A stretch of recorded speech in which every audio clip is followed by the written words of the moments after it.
one of the officers from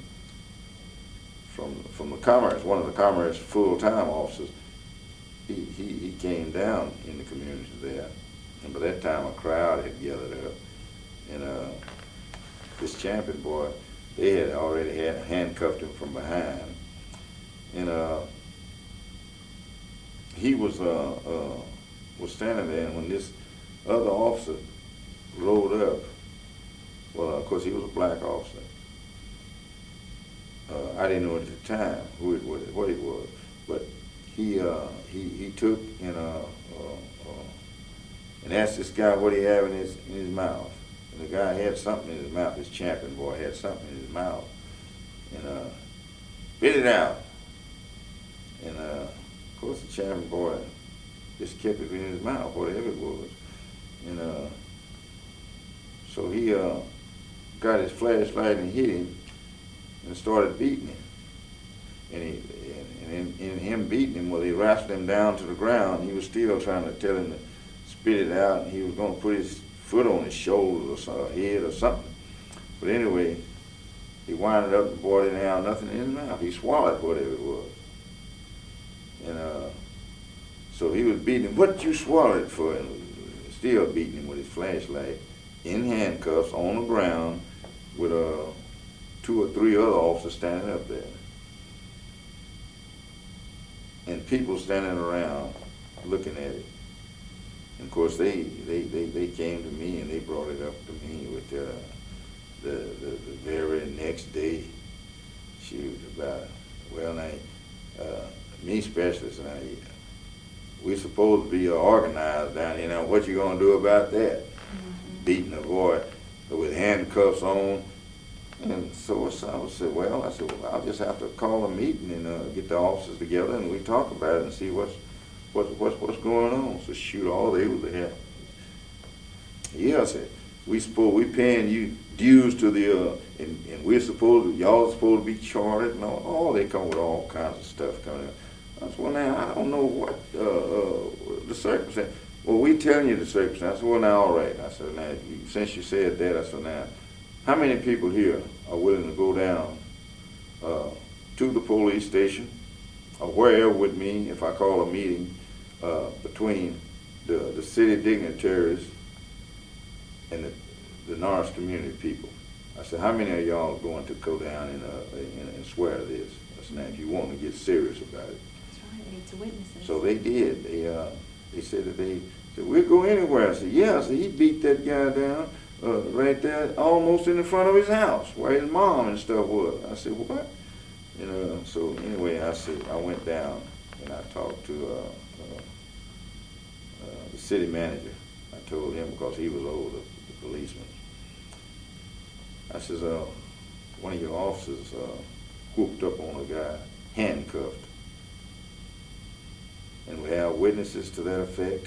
I said, it wasn't even half a block from where the boy lived, from his house, where his mom and stuff was in there. I said, he's grown. I said, his mom is concerned and the people in the community. Is this kind of stuff going to take place here in Commerce? He said, no. Reed says, I didn't know anything about it. This is my first thing. I said, well, it happened. Well, he says, well, I'll have to. I said, where was Chief? Jack Booth. I says, the chief was at home, I guess. I said, I don't know. I said, I hadn't seen him. But anyway, we got together then, we was talking about it. He said, well, says,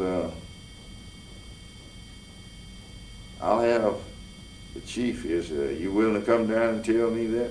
I said, I'll tell you this wherever, because I'm representing the people in Commerce. So we went down there, and the first thing when I went in the office there, Chief Jack had beat me in there. He was already in there. And time I walked through the door there, Jack looked at me and said, what is this here about my officer and you talking about that something other, him whooping on somebody? Say he probably deserved the whooping. What went on? I want to know. So, of course, the city manager went quieting him down. Said, look, says, we're in here to find out what happened. And So I sit down and we was talking, and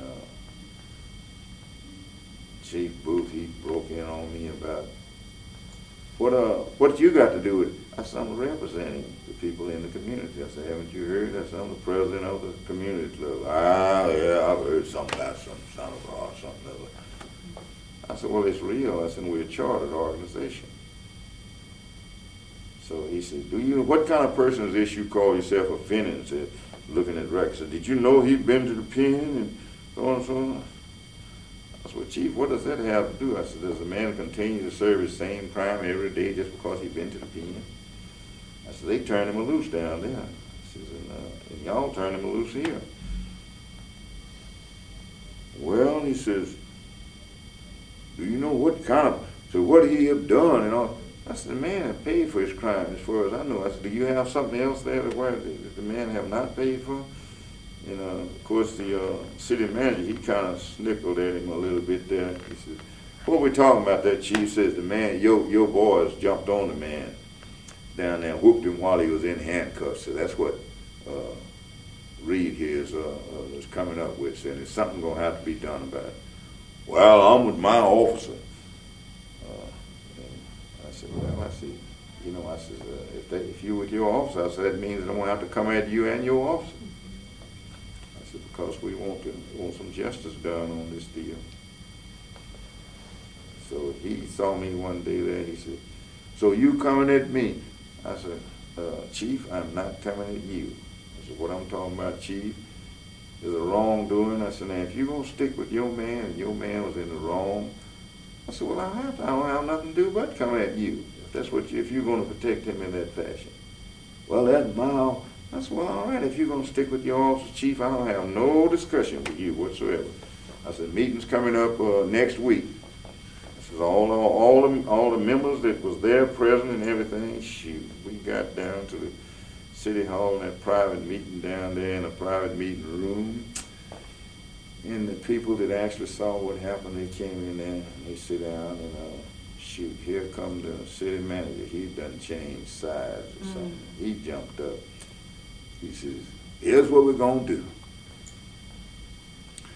I'm going to sit here, and y'all that say you seen this, that, and the other, so well, the chief's going to ask you.